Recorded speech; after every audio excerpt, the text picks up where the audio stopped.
Benarkah itu, Maura? Bagaimana dia bisa tahu detail apa yang kau lakukan? Maura menceritakan semua pada Kimi keesokan harinya dan mereka pun sejenak bingung bersama. Entahlah, Kimi mengerikan, dia menyuruhku untuk tidak melakukan ini. Jangan melakukan itu, dia bahkan lebih pilih-pilih daripada ibuku. Menurutku mungkin dia memata-mataimu. Mata-mata? Ya, mungkin saja. Bukankah beberapa kali Jody terlihat ada di sekitar sini? Mungkin saja Jody memata-mataimu seperti CCTV.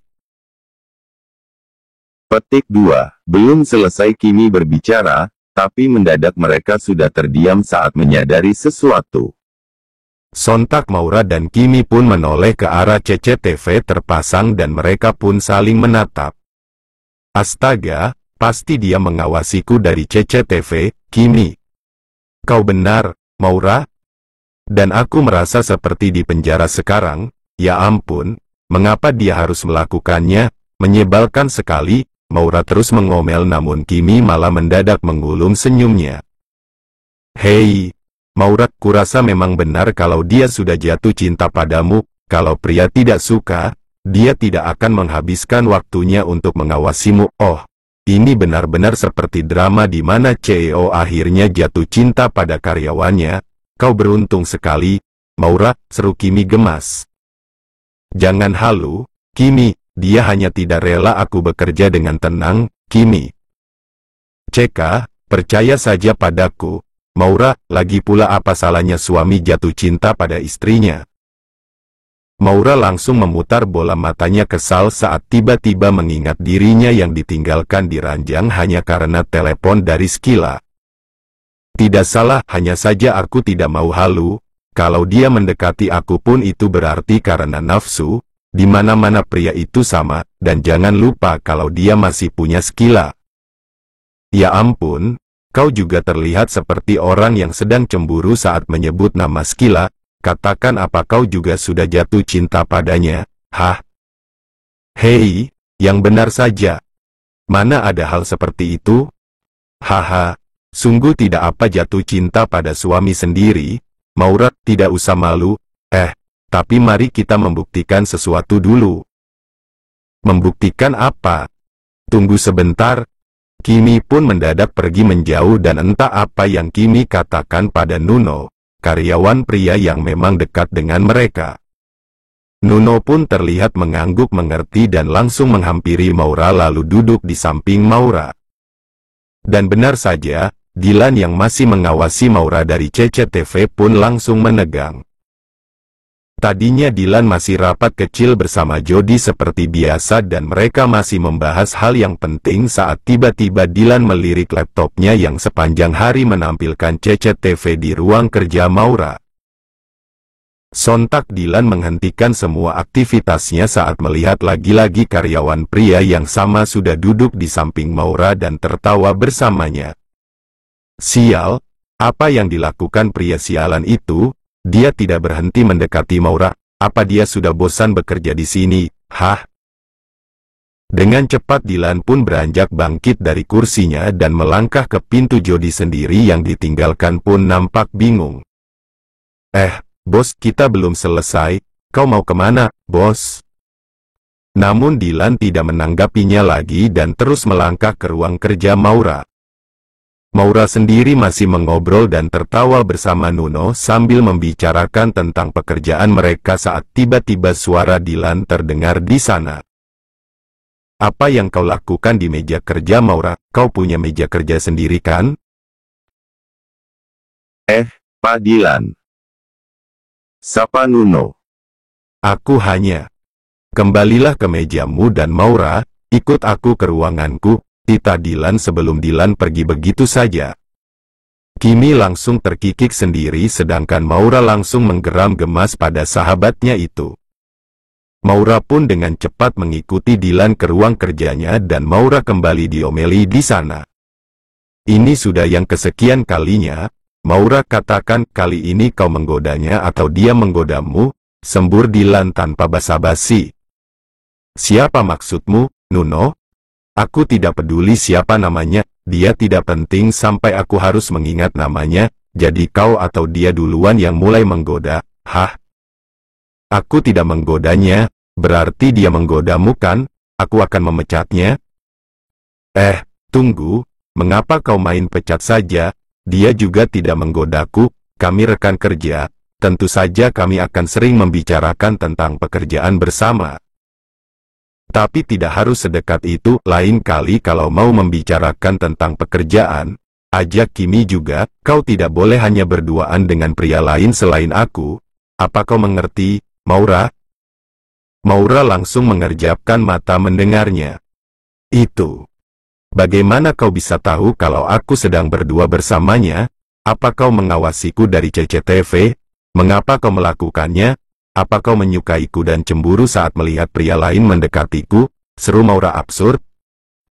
Bukankah dulu kau bilang agar kita tidak saling mencampuri urusan masing-masing? Imbuh Maura lagi yang juga sudah tidak tahan terus diomeli oleh Dylan hanya karena hal sepele. Dan pertanyaan Maura benar-benar menembus sampai ke jantung Dylan. Wanita itu mendadak absurd sampai membuat Dylan salah tingkah. Apa kau bilang, aku menyukaimu dan cemburu? Maura, sadarlah, apa kau mabuk? Apa kau halu? Atau kau sedang demam? Tidak mungkin aku menyukaimu apalagi sampai cemburu, dan benar, jangan mencampuri urusan masing-masing, tapi tetap saja yang pertama, seorang istri tidak pantas berdekatan dengan pria lain, dan yang kedua, kau tahu di perusahaan ini ada peraturan tidak boleh berpacaran dengan sesama karyawan kan? Jadi kau sudah jelas kalau apa yang aku lakukan ini jauh dari kata cemburu, aku hanya menjaga nama baik perusahaan. Dylan berbicara panjang lebar saking gugupnya mendengar pertanyaan Maura. Baiklah, jangan bertanya lagi dan kembali ke ruang kerjamu, tapi awas saja kalau kau berani dekat-dekat lagi dengan pria genit itu, seru Dylan lagi. Maura yang mendengarnya sampai kesal sendiri namun ia mengangguk dan segera pergi dari sana meninggalkan Dylan yang gelisah sendiri memikirkan pertanyaan Maura yang begitu absurd. Kau lihat sendiri kan, Jody, halunya mulai tingkat dewa, dia pasti terlalu banyak nonton drama, keluh Dylan. Jody yang sejak tadi hanya diam di kursinya pun tetap diam saat mendengar Dylan dan Maura berdebat tadi dan sekarang Jody lagi-lagi hanya tetap diam mendengar Dylan gelisah. Aku menyukainya, yang benar saja, aku tidak mungkin menyukai wanita sepertinya, omel Dylan tanpa henti. Sekalipun Dylan mulai merasa hatinya bercabang untuk Maura. Sekalipun Dylan juga mulai kepo dan ingin selalu melihat Maura. Tapi sungguh Dylan masih tidak terima kalau harus mengaku menyukai Maura. Dylan pun akhirnya mematikan CCTV-nya sepanjang sisa hari itu karena ia kesal sendiri pada dirinya. Maura sendiri menceritakan semua pada Kimi dengan kesal namun Kimi tidak berhenti terkikik mendengarnya. Sampai akhirnya jam pulang kantor pun tiba dan Kimi mengajak Maura ke kafe bersama. Apa hari ini suamimu lembur lagi? Maura, bagaimana kalau kita beli kopi di kafe dulu daripada kau lelah menunggunya? Maura yang mendengarnya pun membelalak.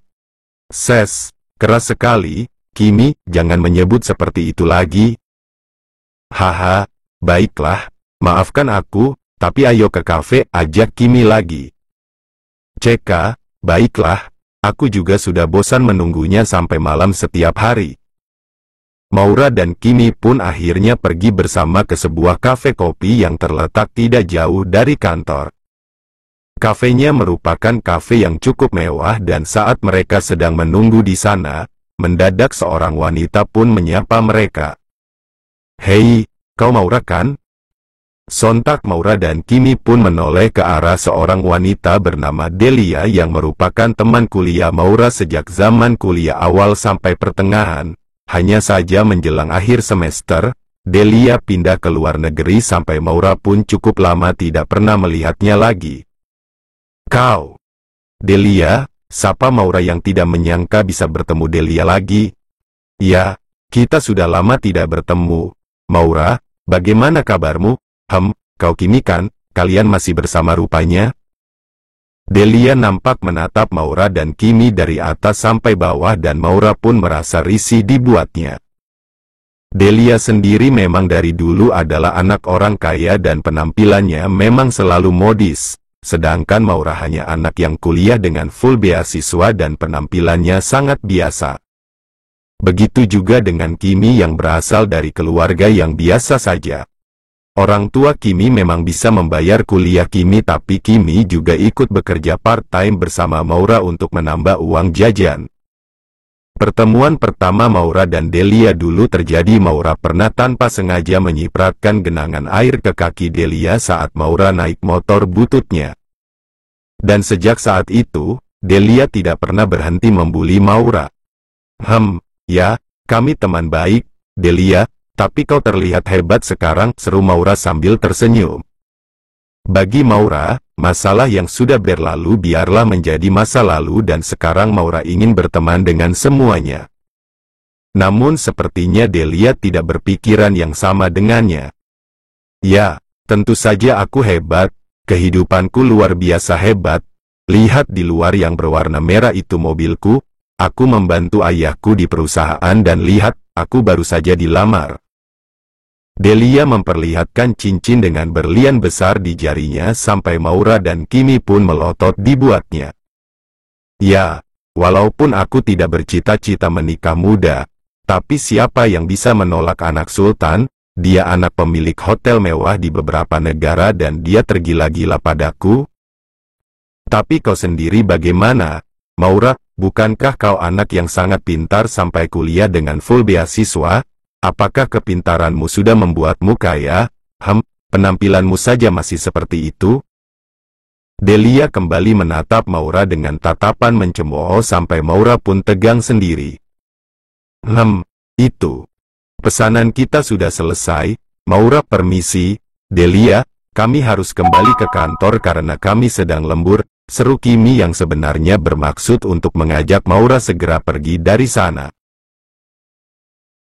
Namun Delia yang mendengarnya pun makin mencemooh. Ternyata anak yang paling pintar di kampus ini sekarang menjadi karyawan ya. Kupikir kau sudah menjadi setingkat manajer karena kepintaranmu, Maura. Maaf ya, Delia. Ayahmu kan pengusaha jadi wajar saja kalau kau langsung memegang jabatan penting, tapi kami merangkak dari bawah dan aku yakin tidak lama lagi Maura juga pasti naik jabatan karena dia bekerja dengan sangat baik. Benar kan, Maura? Tapi baiklah, kami permisi, ayo, Maura. Ajak Kimi lagi. Delia yang mendengarnya pun mencibir sedangkan Maura tidak banyak bicara lagi. Namun sebelum Maura dan Kimi benar-benar keluar dari kafe itu, Delia pun sudah berteriak. Tunggu, aku ada pesta reuni dan teman-teman kuliah kita juga akan datang, aku masih punya undangannya. Delia segera menghampiri Maura dan Kimi lagi. Satu untuk Maura dan satu untuk Kimi. Ingat ya, akhir pekan ini kalian harus datang membawa pasangan masing-masing. Ayolah, walaupun kalian hanya karyawan, tapi kalian tetap wanita kan? Sekalipun wanita miskin tapi tetap laku kan? Delia tertawa begitu mencemooh sampai Maura pun kesal sendiri. Maaf, Delia, akhir pekan aku sibuk dan aku tidak akan bisa datang jadi. Oh, kau tidak takut padaku kan, Maura? Sela Delia. Apa kau takut bertemu dengan teman-teman angkatan kita? Atau kau takut dibully? Ayolah. Itu hanya kenakalan remaja dulu saja, kita sudah dewasa sekarang, jangan baper seperti itu, Maura. Kimi yang mendengarnya makin kesal. Maura sudah bilang tidak bisa berarti. Kami akan datang, sela Maura tiba-tiba. Kami akan datang karena kami tidak takut. Delia, bertemu teman lama adalah hal yang menyenangkan kan? Jadi sampai bertemu, imbu Maura lagi yang sudah panas. Kimi sampai membelalak tidak menyangka, namun kalau Maura tidak takut, Kimi juga tidak takut. Bahkan Kimi sudah mengangkat dagunya ke arah Delia menunjukkan kalau mereka tidak bisa direndahkan. Delia sendiri tertawa penuh kemenangan. Oh, aku senang sekali. tapi jangan lupa memakai gaun ya karena dress code kita adalah gaun, jangan lupa. Berdandan juga dan kalau kau masih memakai motor butut itu, tolong jangan dipakai ke sana ya, Maura, tempat reuni adalah restoran mewah jadi aku takut kau tidak akan diizinkan masuk. Lagi-lagi Maura begitu kesal tapi dalam otaknya, ia sudah berpikir untuk meminjam sopir dan mobil pada Paris, mertuanya yang pasti akan mengizinkannya. Kau tenang saja, Delia, kami tahu apa yang harus kami lakukan dalam pesta reuni seperti itu, terima kasih undangannya dan sampai jumpa. Kali ini giliran Maura yang menarik Kimi pergi sedangkan Delia masih melambaikan tangannya dengan gaya yang mencemooh. Ya ampun, Maura, aku benar-benar tidak habis pikir, setelah Rania, terbitlah Delia, bulan ini benar-benar bulan yang sulit untukmu, Maura. Walaupun aku tidak pernah bersinggungan secara langsung dengan Delia, tapi aku membencinya sampai ke tulang sumsum. Sejak kuliah saja dia sudah banyak gaya dan banyak bicara, dan mengapa kau harus menerima undangannya, Maura? Kimi mengomel sampai ngos-ngosan sendiri dan kondisi Maura juga tidak lebih baik. Bahkan Maura terus melamun setelah mereka kembali ke kantor. Entahlah, Kimi, kau tahu aku sudah menolakkan. Tapi dia terus memprovokasiku dan harga diriku tidak mengizinkan aku direndahkan, dan kau juga tahu kalau dia tidak akan berhenti mengejar kita sampai kita menerimanya kan? Ya ampun, kepalaku mendadak pusing, keluh Maura yang langsung bersandar lemas di meja kerjanya. CK, lalu kita harus bagaimana? Maura, harus memakai gaun, membawa pasangan, tidak boleh membawa sepeda motor? Kau tenang saja, Kimi, aku bisa meminjam mobil dari mertuaku, lalu gaun, kita bisa menyewa gaun yang bagus tapi murah, aku tahu di mana tempatnya, tapi pasangan. Maura langsung berpikir keras karena ia tahu Dylan tidak akan mau menjadi pasangannya di pesta reuni. Aku punya teman pria yang bisa kuajak, Maura, tapi kau. Dengarkan aku, Maura, untuk menyelamatkan harga diri kita, kau harus bisa mengajak Pak Dylan ke sana. Delia tidak akan berani mengatakan apapun setelah melihat kau punya suami tampan, kaya raya, dan seorang CEO terkenal, aku jamin itu, Maura. Tapi masalahnya mengajak Dylan tidak semudah itu, Kimi, itu mustahil sekali. Kau bahkan belum mencobanya, Maura, cobalah bicara dengannya, kau bisa. Kau bisa menawarkan sesuatu padanya. Maura mengernyit mendengarnya. Kimi sendiri juga nampak berpikir keras sebelum ia bicara lagi. Ah, dia tidak suka kau dekat dengan pria lain kan? Kalau begitu janjikan saja kau tidak akan dekat dengan pria lain lagi, atau kau bisa menggodanya. Kalau dia mau menemanimu, kau akan menuruti semua permintaannya. Atau kau bisa menawarkan dirimu di ranjang, Maura. Oh, seorang suami tidak akan menolaknya kan? Maura langsung mengomel kesal pada Kimi setelah mendengarnya. Kau pikir aku wanita murahan, hah? Apanya yang murahan kalau pada suami sendiri? Ah, nanti akan kupikirkan lagi. Kimi, hanya ada 2 hari menuju akhir pekan, ya ampun, ada-ada saja. Jangan dipikirkan, Maura, tapi diusahakan, desak Kimi. Maura kembali mengomel sambil berpikir keras dan mendadak memikirkannya membuat moodnya menjadi sangat buruk. Apalagi membayangkan harus meminta bantuan pada Dylan. Sungguh belum minta bantuan saja, Maura sudah merinding sendiri memikirkan reaksi dari suaminya itu.